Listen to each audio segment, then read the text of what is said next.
I grew up in Cedarville, a small town in upper Michigan. You might recall from your geography classes that Michigan is toward the top of the 48 contiguous states. You remember, the one that's shaped like a mitten. But there are two parts to the state. The mitten part is the lower peninsula. The upper peninsula, the UP, is the part that arches over top of the mitten. There are some differences between the two parts of the state. The UP is relatively undeveloped with lots of forests and swamps with few roads, while the lower peninsula is Detroit, Grand Rapids, and Lansing and all of their suburbs. There are more factories and roads than you can count. People in the lower peninsula looked at those of us in the upper peninsula as somewhat backward and unsophisticated. My parents were hard-working folks. Dad built houses in the summer. In the winter he built cabinets and furniture in his garage. He fixed cars and lawnmowers, anything with an engine. Mom had worked for years at the two grocery stores in town. She'd worked as a teller at our local bank and went on to edit our weekly newspaper for a number of years. They had raised my sister and me to respect those in authority, to respect teachers, and to respect our elders. Now, by the time I graduated high school, I pretty much knew everything. I went on to college to fill in a few knowledge gaps. For college, I had to buy a car, but we put it in my mother's name because, despite the fact that I knew everything, insurance companies didn't put much stock in 19-year-olds and their driving abilities. Putting ownership in Mom's name gave us a break on insurance rates. Well, one Friday afternoon that fall, I came home from school for the weekend and found my mother sitting at the kitchen table, tapping an envelope into the palm of her hand like a police baton. The envelope had a big seal on it like it might be important. "Have you ever been to Lansing?" she asked. Puzzled, I answered, "No, I've never been to Lansing. I never drive in big cities." "You never loaned your car to someone who drove it to Lansing?" "Absolutely not," I said. "Nobody drives my car but me." "Well, how do you explain this?" she said, handing me the envelope. I unfolded the letter and read it. "Dear Mrs. Griffin, in August of this year your car was cited for a parking violation in the city of Lansing.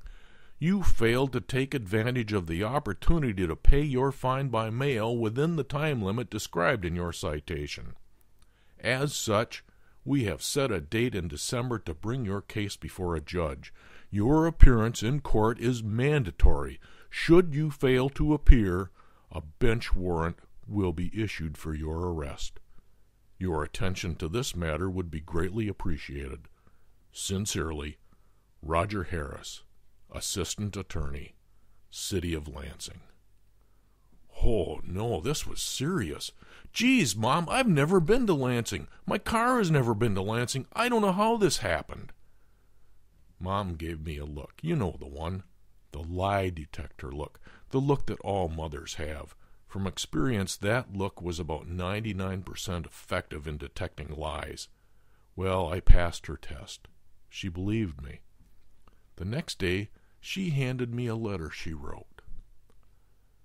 "Dear Mr. Harris, just where do you get off frightening little old ladies from the Upper Peninsula half to death with threats of arrest for parking violations?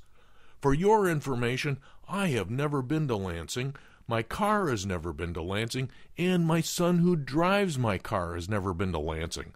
I believe a mistake has been made. I suggest that you double-check your records before pursuing this further. Your attention to this matter would be greatly appreciated. Sincerely, Eldith Griffin, Mother, Town of Cedarville."